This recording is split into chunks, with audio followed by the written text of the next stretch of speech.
Welcome to the YouTube channel of Sri Kishan Sharda College, Hailakandi. Today, I will discuss the chapter 12 of HS first year, which is thermodynamics. Myself, Dr. Rupam Sen, Associate Professor, Department of Physics, SS College, Hailakandi. Today, our discussion will be bilingual. For your better understanding, I teach the topic, the chapter, both English and in Bengali. Okay? Chapter যেটা নিয়ে আমাদের discussion সেটা হলো গিয়ে thermodynamics. সেটা হলো গিয়ে তোমাদের বইয়ের চ্যাপ্টার 12। সেই চ্যাপ্টারের ফার্স্ট যেটা কোয়েশ্চন থাকবে বা থাকতে পারে সেটা হলো গিয়ে হোয়াট ইজ থার্মোডাইনামিক্স। থার্মোডাইনামিক্স কি জিনিস? তো আমরা বলতে পারি যে হিট হলো গিয়ে এক ধরনের energy. Just like mechanical energy, heat এক ধরনের এনার্জি। মেকানিক্যাল এনার্জি যেভাবে কাজ করে, যেভাবে ওয়ার্ক করতে পারে, সিমিলারলি হিট এনার্জিও কাজ করতে পারে। তাহলে এই চ্যাপ্টারে আমরা কি দেখব? যে হিট এনার্জি, যার আরেক নাম হলো গিয়ে thermal energy, that thermal energy will do mechanical work, or in other sense we may say the thermodynamics deals with the interconversion of all types of energy. মানে এই চ্যাপ্টারে আমরা থার্মোডাইনামিক্স চ্যাপ্টারে আমরা এনার্জির এক ফর্ম থেকে আরেক ফর্মে যাব। তাহলে বুঝতে পেরেছো হোয়াট ইজ থার্মোডাইনামিক্স? আমি আবার একবার বলছি যে মেকানিক্যাল এনার্জি যেভাবে ওয়ার্ক করতে পারে, ঠিক একইভাবে হিটও এক ধরনের এনার্জি। হিট এনার্জিও কি করতে পারবে? ওয়ার্ক করতে পারবে। তাহলে আমরা হিট এনার্জিকে আমরা কিসে কনভার্ট করব? হিট এনার্জিকে আমরা ওয়ার্কে কনভার্ট করব বা হিট এনার্জি থেকে ওয়ার্ক পাবো। এই চ্যাপ্টারে যেটার নাম হলো গিয়ে থার্মোডাইনামিক্স, থার্মোডাইনামিক্স চ্যাপ্টারে আমরা হিট এনার্জি থেকে ওয়ার্ক ডান পাবো। ঠিক আছে? That is the thermodynamics chapter deals with interconversion of different types of energy. Okay, এখন আমরা চলে যাব পরের টপিকে, which is called zeroth law of thermodynamics. ঠিক আছে? zeroth law of thermodynamics আমরা যতগুলো ল ফিজিক্সে পেয়েছি, সবচেয়ে আমার মনে হয় সবচেয়ে ইজিয়েস্ট ল হলো zeroth law of thermodynamics. ওকে, আমরা নিউটনের থার্ড ল পেয়েছি, থার্ড ল অফ মোশন। সেই থার্ড লতে আমরা কি পেয়েছি? Every action there is an equal and opposite reaction. কিন্তু তার চেয়েও সহজ ল হলো জিরোথ ল অফ থার্মোডাইনামিক্স। সেই লতে কি বলছে আমরা দেখে নেই। Let us consider three bodies. Okay, let us consider three bodies. One is A, another one is B, another one is C. তিনটা বডি নিলাম আমরা, তিনটা বডি আছে। এখন suppose A body and C body are in thermal equilibrium. A body and body C are in thermal equilibrium. Similarly, body B and body C are also in thermal equilibrium. A body C body সঙ্গে thermal equilibrium এ আছে। তোমরা জিজ্ঞেস করতে পারো যে sir thermal equilibrium টা কি? thermal equilibrium বুঝতে গেলে আমাদের বলতে হবে যে দুটো টেম্পারেচার ইকুয়াল। দুটো বডির টেম্পারেচার ইকুয়াল হলে তাহলে সেই দুটো বডিকে আমরা বলতে পারবো thermal equilibrium এ আছে। তাহলে আমরা কি বলছি? যে A body and C body are in thermal equilibrium. Similarly, B body and C body are also in thermal equilibrium. তখন আমরা বলতে পারবো যে যেহেতু A body C body সঙ্গে thermal equilibrium এ আছে, B bodyটাও C bodyর সঙ্গে thermal equilibrium এ আছে, therefore A body and B body are also in thermal equilibrium. This is called zeroth law of thermodynamics. Very simple law. এই লতে আমরা কি বুঝতে পারলাম? যে তিনটা বডির মধ্যে থার্মাল ইকুইলিব্রিয়াম কিভাবে মেইনটেইন হবে। আমরা তিনটা বডি নিয়েছি, A B and C. A body C বডির সঙ্গে থার্মাল ইকুইলিব্রিয়ামে ছিল, বি বডি সি বডির সঙ্গে থার্মাল ইকুইলিব্রিয়ামে ছিল। therefore A body and B body are also in thermal equilibrium. This is zeroth law of thermodynamics. ওকে, এখন আমরা চলে যাব নেক্সট টপিক। আমাদের নেক্সট টপিক হলো গিয়ে জুলস ল অফ থার্মোডাইনামিক্স।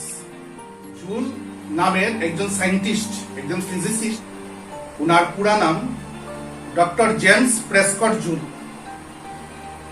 উনি একটা এক্সাক্ট ইকুইভ্যালেন্স রিলেশন বের করেছেন ওয়ার্ক আর হিটের মধ্যে। ওনার কথা মতো, according to him, there is an exact equivalence between work done and heat developed. এটা যদি আমরা লিখি তাহলে লিখতে পারি, সাপোজ W হলো গিয়ে ওয়ার্ক ডান, H হলো গিয়ে amount of heat. there is an exact equivalence between work and heat. কিভাবে? যা ওয়ার্ক হয়েছে বা ওয়ার্কটি কিসে কনভার্ট হতে পারে, তার কমপ্লিটলি কনভার্ট হবে হিটে। তাহলে আমরা লিখতে পারবো 100% work may be converted to heat and vice versa. Vice versa means the amount of heat may also be converted fully to the work done. সেই ইকুইভ্যালেন্স প্রিন্সিপল কে আমরা যদি ম্যাথমেটিক্যালি লিখি তাহলে লিখব the amount of work done is directly proportional to heat. Okay, তারপর পরের line কি লিখতে পারি, that implies work done equal to proportional symbol তুলে ইকুয়াল সিম্বল দিলে কি আসবে, একটা কনস্ট্যান্ট আসবে। that constant is denoted by J. যেহেতু জুলে দিয়েছেন সেই লটা, এই জন্য that symbol is capital J and here is H. This is the mathematical expression of Joule's law of thermodynamics. ঠিক আছে, আর সেই কনস্ট্যান্টটাকে বলা হয়, যে কনস্ট্যান্ট J এটা, সেটাকে বলা হয় Joule's mechanical equivalent. Mechanical equivalent, okay. আর তার ভ্যালুটা হলো গিয়ে, J এর ভ্যালুটা হলো গিয়ে 4.18 আর তার ইউনিটটা কি হবে, এখান থেকে এই লাইন থেকে আমরা লিখতে পারবো J equal to W/H। W/H, W হলো গিয়ে ওয়ার্ক ডান, H হলো গিয়ে hit. the unit of work is joule and unit of heat is calorie. that implies unit of J is joule per calorie. joule per calorie.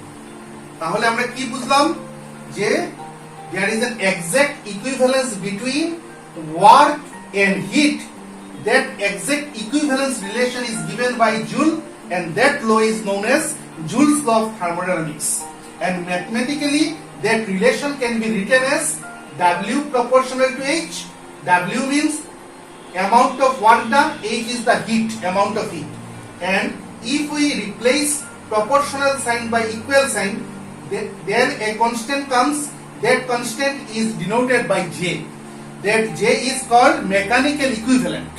Mechanical equivalent of heat, and value of that constant is 4.18 and its unit is joule per calorie. That is the discussion about Joule's law of thermodynamics. আমরা এখন চলে যাব next topic. আমাদের next টপিকটা হলো গিয়ে what is internal energy. Suppose we consider a thermodynamical system. তোমরা জিজ্ঞেস করতে পারো যে স্যার থার্মোডাইনামিক্যাল সিস্টেমটা কি বা কোনগুলো thermodynamical system. Suppose we consider a gas. A gas is a thermodynamical system. And গ্যাসের মধ্যে কি থাকবে, গ্যাসের মধ্যে থাকবে অনেকগুলো মলিকুল বা পার্টিকুল। এই মলিকুল বা পার্টিকুল গুলো সবসময় থাকে মোশনে। যেহেতু মলিকুল, গ্যাসের মলিকুল, কারণ গ্যাসকে আমরা থার্মোডাইনামিক্যাল সিস্টেম হিসেবে কনসিডার করেছি, এবং গ্যাসের মলিকুলগুলো যেহেতু মোশনে থাকবে তার মধ্যে থাকবে কাইনেটিক এনার্জি। মলিকুলগুলোর কি থাকবে, kinetic energy. Apart from that, due to intermolecular force of attraction between the molecules, there is also a potential energy. There is also a potential energy for the gas particles.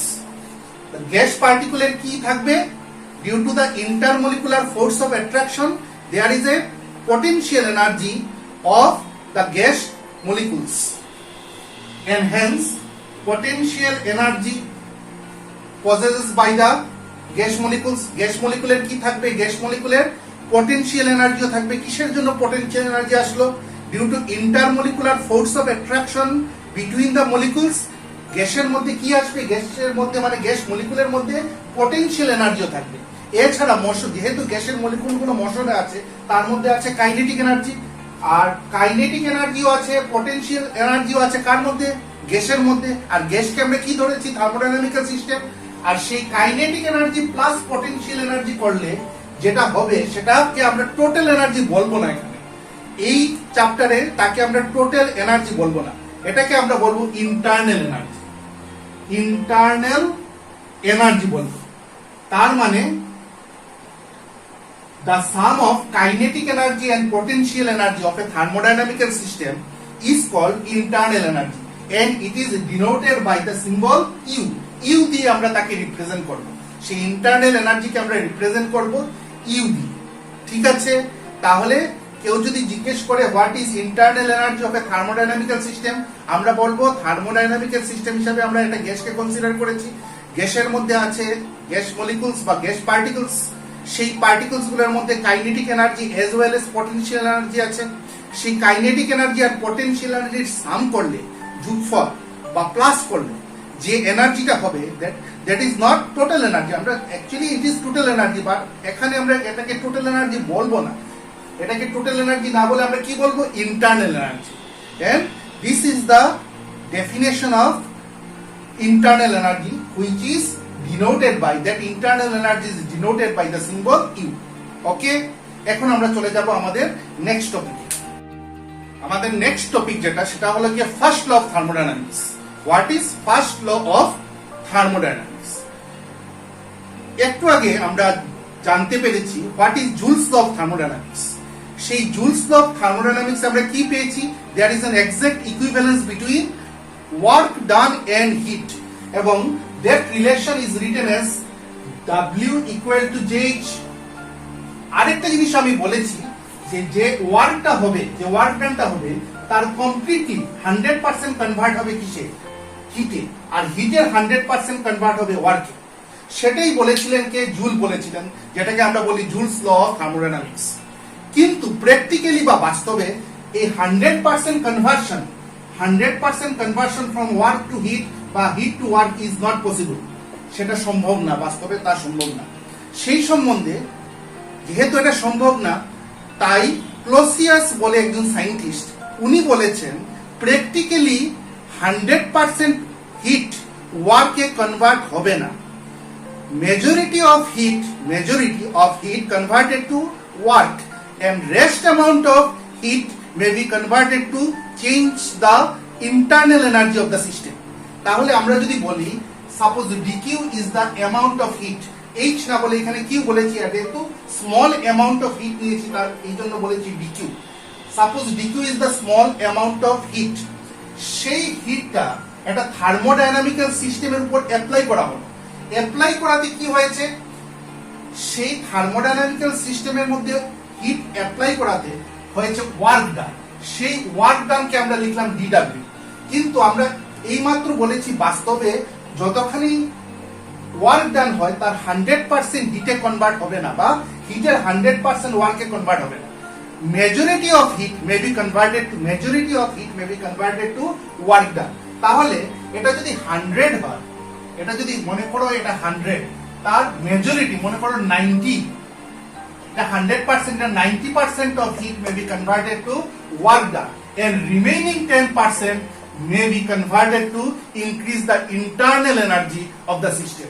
10% may be used to increase the internal energy of the system. Hence, we can write dq equal to dw plus du. This is the mathematical expression of first law of thermodynamics. যেটা বলে গেছেন কে? Clausius বলে একজন scientist. উনি joules law of thermodynamics যেটা, সেটাকে একটু modify করেছে। জুলস ল অফ থার্মোডাইনামিক্স আমরা কি পেয়েছি?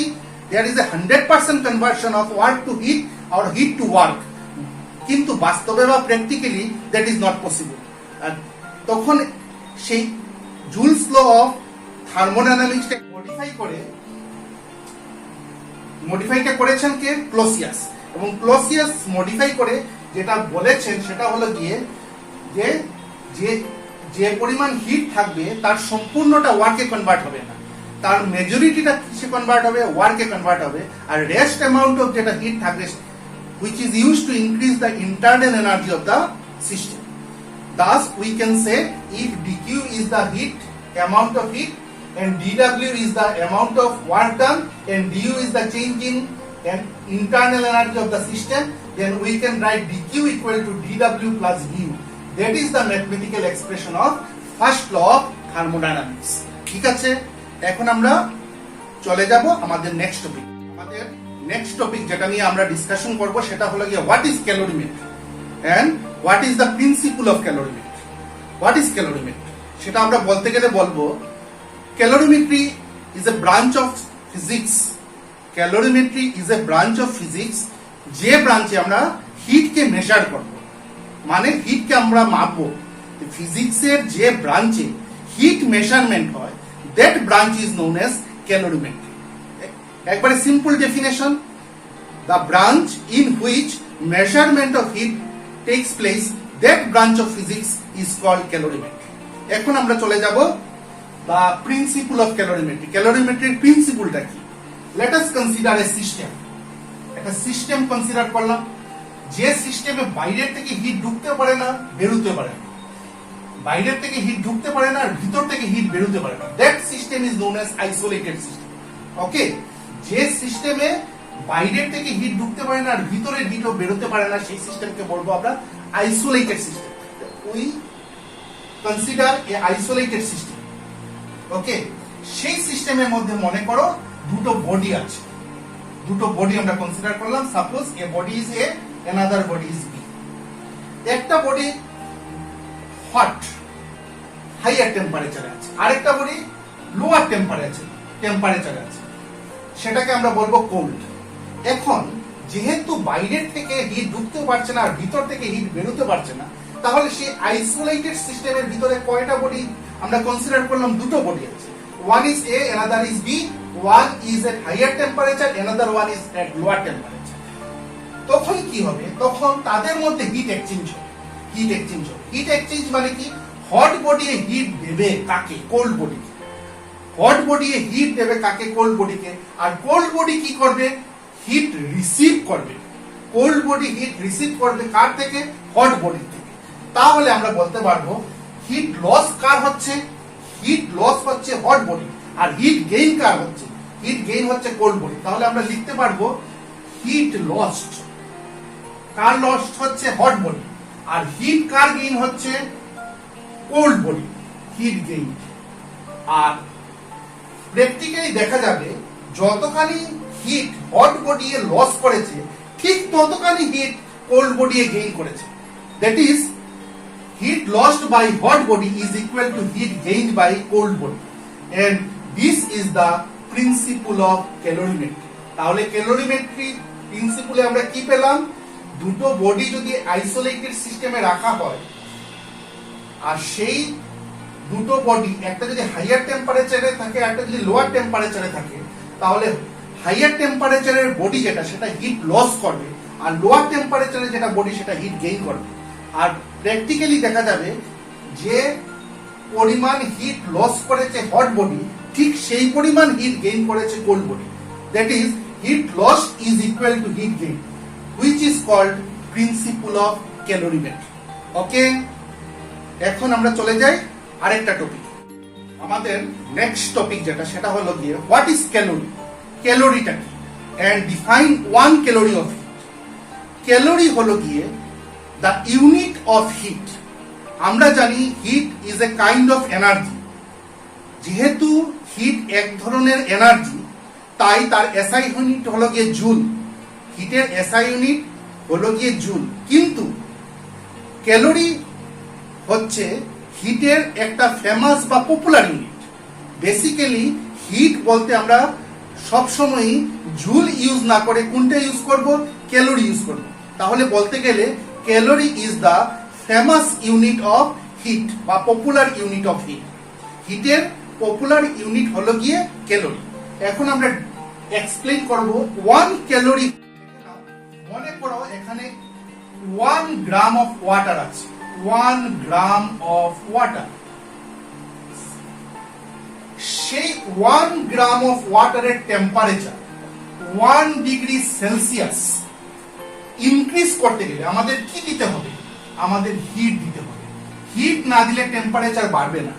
তাহলে আমরা কতখানি ওয়াটার নিয়েছি 1 গ্রাম অফ ওয়াটার সেই 1 গ্রাম অফ ওয়াটারের টেম্পারেচার 1 ডিগ্রি সেলসিয়াস বাড়াতে গেলে আমাদের কি দিতে হচ্ছে and that amount of heat is called 1 calorie and that amount of heat is called 1 calorie ঠিক আছে 1 গ্রাম অফ ওয়াটার তার টেম্পারেচার 1 ডিগ্রি সেলসিয়াস ইনক্রিজ করতে গেলে আমাদের কি দিতে হচ্ছে হিট দিতে হচ্ছে এবং that amount of heat যে amount of heat দিয়ে আমরা 1 ডিগ্রি সেলসিয়াস টেম্পারেচার ইনক্রিজ করেছি কার 1 gram of ওয়াটারের that amount of heat is called 1 calorie of heat ঠিক আছে and the relation between calorie and joule is 1 calorie